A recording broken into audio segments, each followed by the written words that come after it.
स्वागत है दोस्तों आपका फिर से एक नए वीडियो में। तो दोस्तों आज के इस वीडियो में हम बात करने वाले हैं एचएफसीएल लिमिटेड के बारे में। एचएफसीएल का जो शेयर है अगर इसकी हम बात करेंगे तो आज की डेट में इस स्टॉक में कोई भी तेज़ी यहाँ पर नहीं देखने को मिल रही है और ना ही गिरावट देखने को मिल रही है। कल की जो क्लोजिंग थी बिल्कुल उसी जगह पर क्लोजिंग यहाँ पर देखने को मिल रही है। हालांकि प्राइस में तेज़ी भी देखने को मिली थी, लेकिन जो क्लोजिंग हुई है वो कल की जो क्लोजिंग प्राइस थी वहीं पर होती हुई नज़र आ रही है।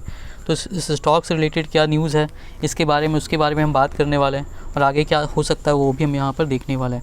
तो चलिए दोस्तों वीडियो को शुरू करते हैं। अगर आपने चैनल पे पहली बार विज़िट किया है तो चैनल को सब्सक्राइब ज़रूर कर लीजिएगा और नोटिफिकेशन बेल का आइकन भी प्रेस कर लीजिएगा। आपको इस चैनल पे शेयर मार्केट से रिलेटेड लेटेस्ट वीडियोस मिलती रहती हैं और एचएफसीएल से रिलेटेड जब भी कोई भी अपडेट आएगी बिल्कुल आपको इस चैनल पे मिल जाएगी।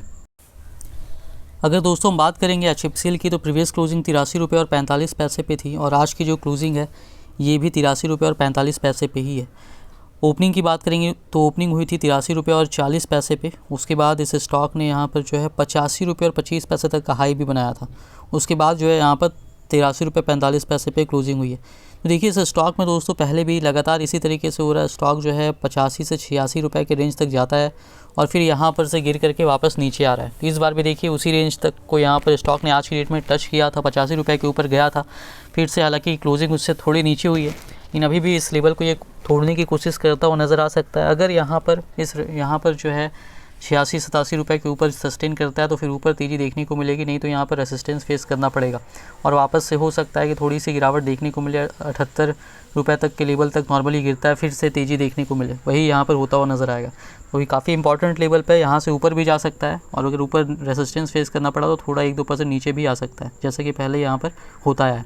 अब देखिए यहाँ पर बात करेंगे अगर मैं इसके वॉल्यूम की तो वॉल्यूम यहाँ पर जो है आज की डेट में जो एनएसई पर हुआ है 1,82,99,000 और 86 शेयर्स तक का यहाँ पर हुआ है।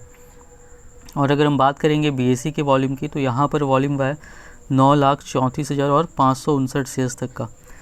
तो यहाँ पर अगर हम टोटल वॉल्यूम देखेंगे इस स्टॉक में तो ये 1,91,00,000 तक का यहाँ पर होता हुआ नज़र आ रहा है आज की डेट में। कल भी अच्छा वॉल्यूम था, आज भी यहाँ पर अच्छा वॉल्यूम हुआ है। अगर हम लार्ज डील्स की बात करेंगे तो यहाँ पर आज की डेट में 14 लार्ज डील्स होती हुई नज़र आ रही है। यहाँ पर आप देख सकते हैं 6 दिसंबर की डेट है और यहाँ पर देखिए लगातार आपको बहुत सारी लार्ज डील्स नज़र आ रही होंगी। तो समझ सकते हैं यहाँ पर जो है कितनी सारी लार्ज डील्स यहाँ पर हुई है। और स्टॉक से रिलेटेड मैंने आपको कल बताया था, सरकार की जो मीटिंग हुई थी उसमें जो भी जिन भी कंपनियों को पीएलआई स्कीम के तहत अप्रूवल मिला हुआ उसमें एचएफसीएल भी शामिल है। उसमें यहाँ पर ट्रस्टेड सोर्स से कोई भी सामान खरीदने के लिए कहा गया है, तो इस वजह से जो है एचएफसीएल भी उसमें शामिल है। तो इससे यहाँ पर फ़ायदा यहाँ पर कंपनी को हो रहा है और लॉन्ग टर्म के हिसाब से सोचेंगे तो अभी तो बहुत कुछ, अभी तो स्टार्टिंग हुआ है, तो बहुत सारा कुछ यहाँ पर एचएफसीएल को बहुत बड़ा ऑर्डर मिलेगा अभी आने वाले समय में, अगले 5 साल या 10 या उसके भी आगे। तो शेयर जो है इसको काफ़ी फ़ायदा होने वाला है। अब अगर हम यहाँ पर बात करेंगे न्यूज़ की तो देखिए ये न्यूज़ निकल करके आई इकोनॉमिक्स टाइम्स में और इसमें यहाँ पर बताया जा रहा है 5G Jio Airtel's combined data capacity to triple to 1400 petabytes per day by March 2024। देखिए जियो और एयरटेल का जो कंबाइंड डेटा कैपेसिटी है वो 1400 पेटाबाइट पहुंच जाएगा पर डे के हिसाब से मार्च 2024 तक। इसमें यहाँ पर जो बताया गया है Bharti Airtel and Reliance Jio's combined data capacity is set to almost triple to around a whopping 1400 petabytes PB per day by March 2024, propelled by their fast-track countrywide 5G rollouts, IIFL Securities said. It added that the capacity will be enough to cater to data traffic till late 2025 despite an expected surge in users. यहाँ पर देखिए IIFL securities की report के हिसाब से Bharti Airtel और रिलायंस जियो जो है इनका कंबाइंड डेटा कैपेसिटी 1400 PB यानी पेटाबाइट पहुँच जाएगा मार्च 2024 तक।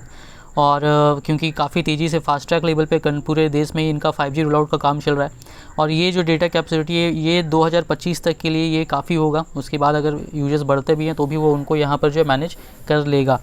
The brokerage estimates that Jio Airtel's total data capacity will rise to 849 and 566 PB a day by March 2024 from the estimated 264 और and 232 PB a day in September 2022.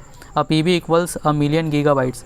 यहाँ पर देखिए क्या बताया जा रहा है, यहाँ पर कहा जा रहा है कि अगर हम बात करेंगे कंबाइंड जियो की, केवल जियो की जो डेटा कैपेसिटी है वो 849 पेटाबाइट्स हो जाएगी पर डे मार्च 2024 तक और एयरटेल की 566 पेटाबाइट्स हो जाएगी पर डे मार्च 2024 तक।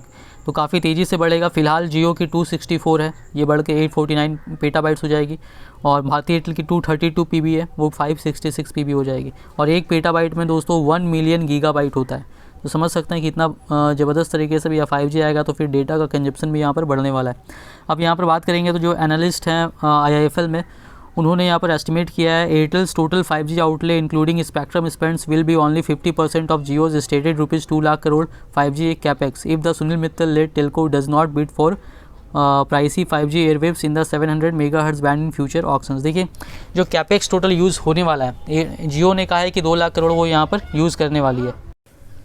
जियो की अगर बात करेंगे तो जियो का जो कैपेक्स उन्होंने रखा है यहाँ पर 5G से रिलेटेड जितना भी उनका जो भी खर्च पड़ने वाला है वो यहाँ पर 2 लाख करोड़ तक का उन्होंने रखा है।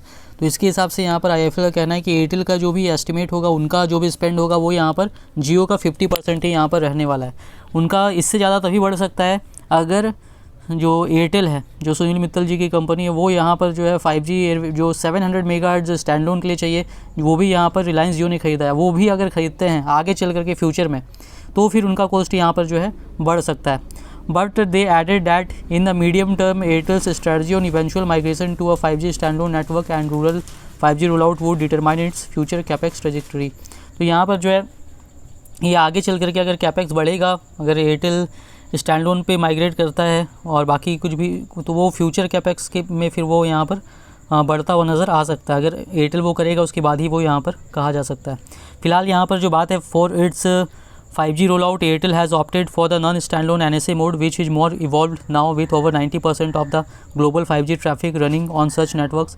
फिलहाल एयरटेल जो है वो अपना नॉन स्टैंडलोन पे यहाँ पर जो है यूज़ करने वाला है 5G जो भी रोल आउट होने वाला है उसमें। और फिलहाल दुनिया भर में 90% जो है इसी नेटवर्क पे यूज़ हो रहा है, क्योंकि इसका जो नेटवर्क है वो इसमें जो भी चीज़ें हैं वो ज़्यादा इवॉल्व्ड है स्टैंडलोन की तुलना में। स्टैंडलोन पे भी काफ़ी कुछ होना भी और भी बाकी है। और जियो ने हालांकि यहाँ पर 700 मेगाहर्ट्ज स्पेक्ट्रम स्टैंडलोन जो नेटवर्क मोड है उसको यहाँ पर चुना है country wide 5G roll out के लिए।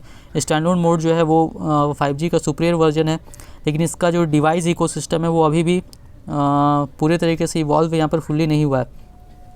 आगे चल हालांकि उस पर काम चल रहा है, वो आगे चल करके हो जाएगा। और लेकिन जो नेटवर्क जो लोगों को यहाँ पर यूज़ करना है फ़िलहाल, उसके लिए नॉन स्टैंडलोन भी काफ़ी है और स्टैंडलोन में थोड़ा उससे भी अच्छा मिलेगा। और ख़ासकर इंटरप्राइज यूज़ के लिए स्टैंडलोन यहाँ पर ज़रूरी है।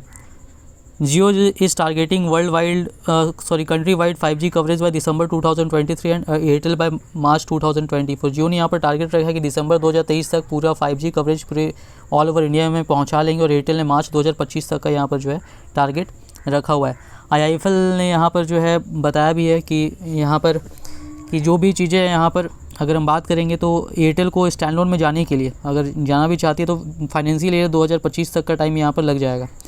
और जियो ने यहाँ पर जो 2 लाख करोड़ का इन्वेस्टमेंट किया है उसको स्प्लिट किया है उसने। 44% जो है वो यहाँ पर स्पेक्ट्रम पे खर्च कर रही है 2 लाख करोड़ का। 32% जो है ये बेस स्टेशन और रेडियोज़ पे, 18% जो है ये यहाँ पर कोर नेटवर्क्स बैकहोल पे खर्च कर रही है, और 6% जो है वो FWA फिक्स्ड वायरलेस एक्सेस पे यहाँ पर जो है कंपनी खर्च कर रही है। तो यहाँ पर अगर बात करेंगे दोस्तों तो इससे समझ सकते हैं कि काफ़ी तेज़ी से यहाँ पर काम हो रहा है 5G को लेकर के, और इसमें HFCL जैसी कंपनी को बहुत ज़बरदस्त तरीके से फ़ायदा होगा। रिलायंस की हिस्सेदारी भी है HFCL में, और ऑप्टिकल फाइबर केबल तो कंपनी बनाती ही है। कंपनी इसके अलावा PLI स्कीम के तहत अप्रूवल मिला हुआ है, ट्रस्टेड सोर्स में शामिल है। दोबारा कंपनी 650 करोड़ का फंड रेज करने वाली है, शेयर होल्डर्स का अप्रूवल मिल चुका है। जल्दी इसको लेकर के भी फाइनली सब कुछ किस तरीके से होने वाला है वो भी डिटेल्स आ सकती है। तो यहाँ पर लॉन्ग टर्म का अगर आप सोच रहे कम से कम 5 साल या उससे भी ज़्यादा का, तो शेयर काफ़ी बढ़िया यहाँ पर होने वाला है। अभी यहाँ पर समझिए बस शुरुआत ही हुई है। तो इन्वेस्टमेंट अगर आपने किया हुआ तो बिल्कुल होल्ड कीजिए। इन्वेस्टमेंट करने के पहले अपना रिसर्च जरूर कीजिएगा। वीडियो पसंद आई तो वीडियो को लाइक कीजिएगा। चैनल पे पहली बार विजिट किया तो चैनल को सब्सक्राइब जरूर कर लीजिएगा।